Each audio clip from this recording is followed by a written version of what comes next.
নেতাজিকে ঘিরে মন্তব্য আর তা নিয়ে এবার শিলচরে প্রতিবাদের ঝড়। অনন্ত মহারাজের বিরুদ্ধে ক্ষোভ প্রকাশের পাশাপাশি সদর থানায় দায়ের হলো এজাহার।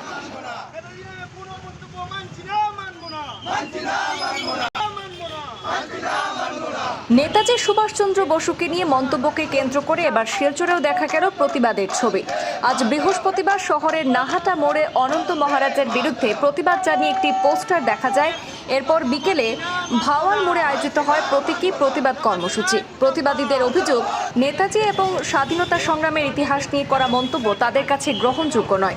এই বিষয়ে ক্ষোভ প্রকাশ করে অনন্ত মহারাজের বিরুদ্ধে সদর থানায় এজাহার দায়ের করেন হিন্দুত্ববাদী নেতা মিঠুন নাথ। মিঠুন নাথের দাবি, নেতাজি দেশের স্বাধীনতা সংগ্রামের অন্যতম গুরুত্বপূর্ণ ব্যক্তিত্ব, তাই তাকে নিয়ে কোনো মন্তব্য করার ক্ষেত্রে ঐতিহাসিক মর্যাদা এবং সংবেদনশীলতার বিষয়টি বিবেচনায় রাখা প্রয়োজন। তিনি আরও বলেন, পশ্চিমবাংলায় কয়েকজন বিজেপি বিধায়ক বিষয়টি নিয়ে সরব হলেও বরাক উপত্যকার নেতাদের অবস্থা নিয়ে প্রশ্ন রয়েছে।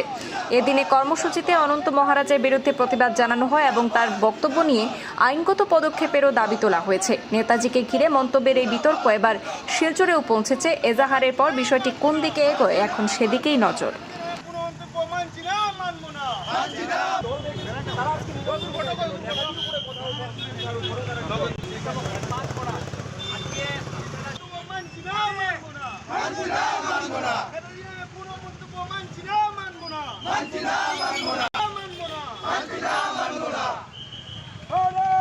আমরা ভারতীয় জনতা পার্টির পশ্চিমবঙ্গের উত্তরবঙ্গের যারা বিধায়করা, ওদেরকে ধন্যবাদ দিতে চাই যে ওনারা কালকে নিজের দলের গাইডলাইনের ঊর্ধ্বে গিয়ে নেতাজির জন্য ওনারা যে নিজেদের আওয়াজ তুলেছেন এবং মাননীয় মুখ্যমন্ত্রী কাছে গেছেন, পশ্চিমবঙ্গ মুখ্যমন্ত্রীর কাছে, এবং গিয়ে ওনারা ডিমান্ড রেখেছেন যে নগেন্দ্র রায়ের বিরুদ্ধে যাতে ব্যবস্থা নেওয়া হোক।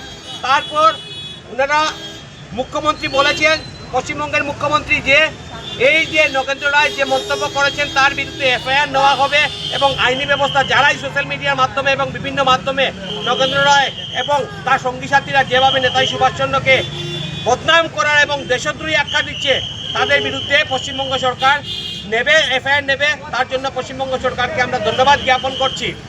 এবং তৎসঙ্গে আমাদের এখানের যারা নেতারা আছেন, যারা দেখছি আমরা বিগত কিছুদিন ধরে ওনারা যেভাবে বিভিন্ন জায়গায় বিভিন্ন সভা সমিতি করছেন, কিন্তু একজন নেতাদের মুখেও আমরা নেতাজি সুভাষচন্দ্র বসুকে নিয়ে যে বিরূপ মন্তব্য হচ্ছে তার প্রতিবাদ করতে কাউকে আমরা দেখিনি।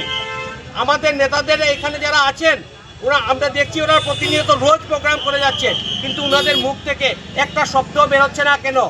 আমার মনে হয় ওনাদের দলের ঊর্ধ্বে উঠে নেতাজির জন্য ওনাদের আওয়াজ তোলা দরকার। এবং আমার মনে হয় এখান থেকে আওয়াজটা ওনারা যদি গুয়াহাটি এবং দিল্লিতে পাঠান, তাহলে আমার মনে হয় সেই আওয়াজটা আরও ভালো হবে। কিন্তু দুঃখের বিষয়, এখন পর্যন্ত কোনো নেতাদের মুখ থেকে আমরা নেতাজির যে বিরোধ হচ্ছে, যে নগেন্দ্র রায় যে বিরূপ মন্তব্য করেছেন, এর বিরুদ্ধে কোনো ধরনের কোনো আমরা আওয়াজ আমরা দেখতে পারিনি।